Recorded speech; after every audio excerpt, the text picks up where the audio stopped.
somebody from believing in what does not even make sense and see what kind of reaction you get. War. War. I mean, your loved ones, your best friend will tell you, we are at war. I mean, they ain't going to say those words, but their treatment of you, the conduct that they take on, the behavior pattern that they assume is a warlike attitude. All because you don't hold to what they believe. We're mentally ill and want to know why we can't empower ourselves as people. For several thousand years, let me show you how this works. Again, well, you know, we're not talking about something that's new here, people. We're talking about something that's been going on for millennia. For several thousand years, midwinter has been a time of celebration for who? People of the Northern Hemisphere. Now, who's in the Northern Hemisphere? Europeans, right? Africa is not in the Northern Hemisphere. We are in the Northern Hemisphere now in North America. All right, and as a result of being around the people of the Northern Hemisphere, we've taken on behavior patterns of the people of the Northern Hemisphere. But before we were brought to the Northern Hemisphere, we didn't get into this stuff. Follow what I'm saying to you. Let's deal with how this happened.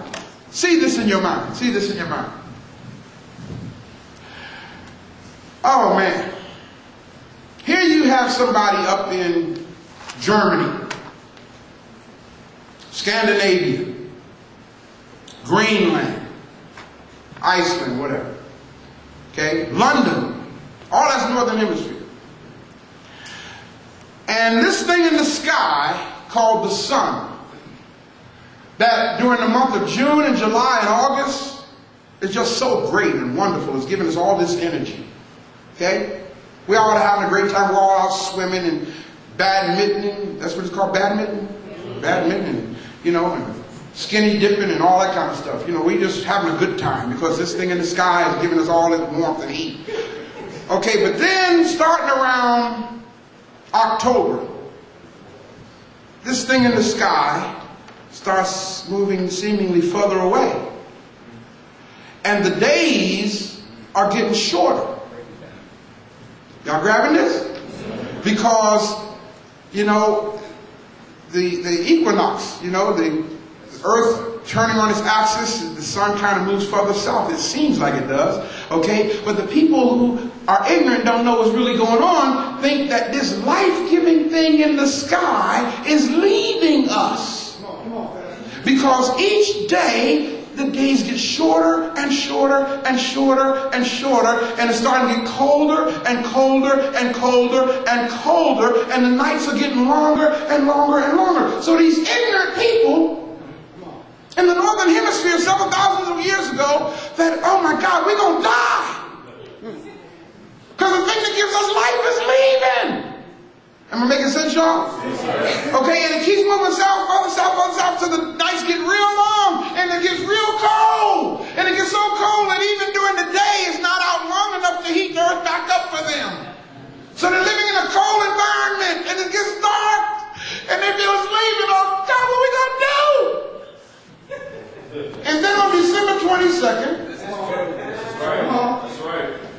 which is known as the Winter Solstice, it stops moving away and it starts moving back. And the people who thought they was getting ready to lose it all thought they were getting ready to be wiped out by the cold. So I said, oh, it's coming back, it's coming back, it's coming back, it's coming back.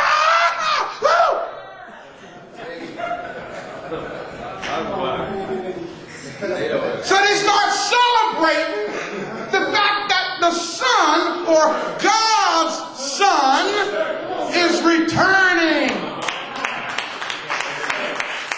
Am I making sense, y'all? And that's how they came up with all these holiday celebrations. And man, you're talking about something exciting. Woo! Oh, woo! We ought to glorify the Son. We ought to glorify the Son. Now, see, Africans didn't go through that. We didn't know nothing about the sun leaving. Because in Africa, the sun was there all the time, in its strength every day. That's why Africans call the sun at high noon the Most High God. Am I making sense, people?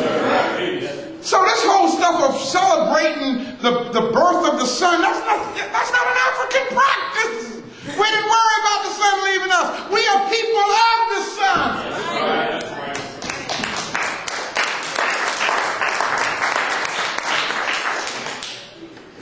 So even before the Nicene Council decreed December 25th. Now why December 25th? Why December 25th? Because on December 22nd, which is the beginning of the Winter Solstice, how many days is that? 22, 23, or 23, 24, 25, right? 3 days. Now you see why they say the Son of God, or God's Son, was in the tomb for 3 days. And was raised again on the 3rd day.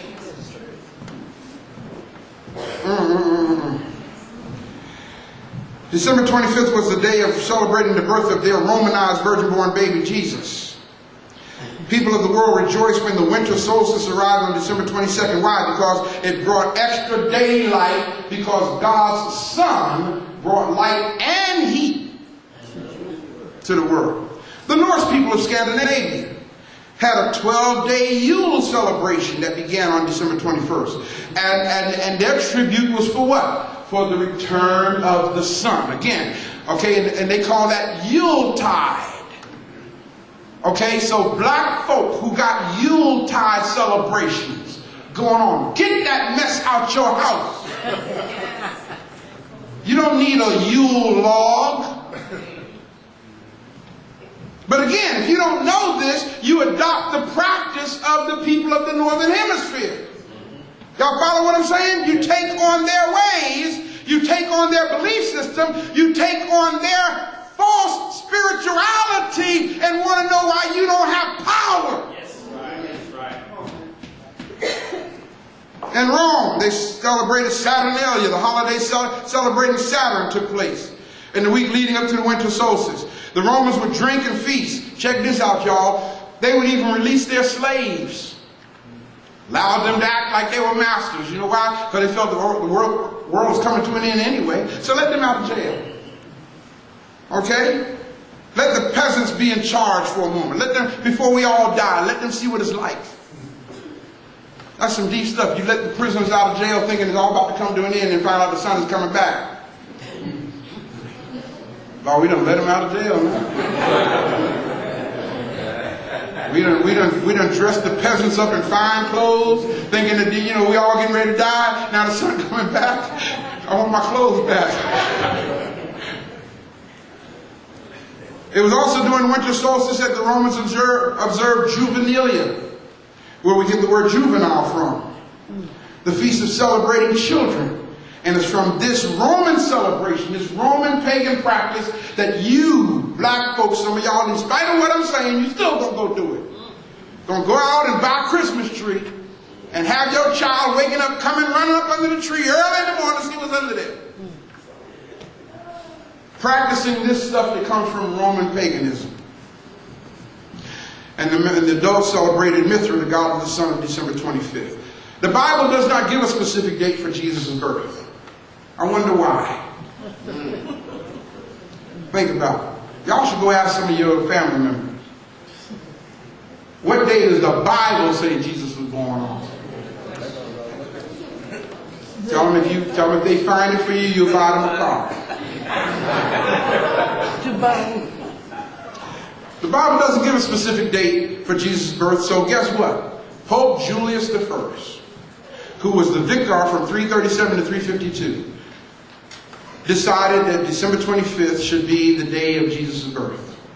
Pope Julius. He actually passed the law in the Roman Catholic Church and canonized December 25th as the day of the birth of Jesus Christ. Isn't that deep? Now, what gave him the power to do that?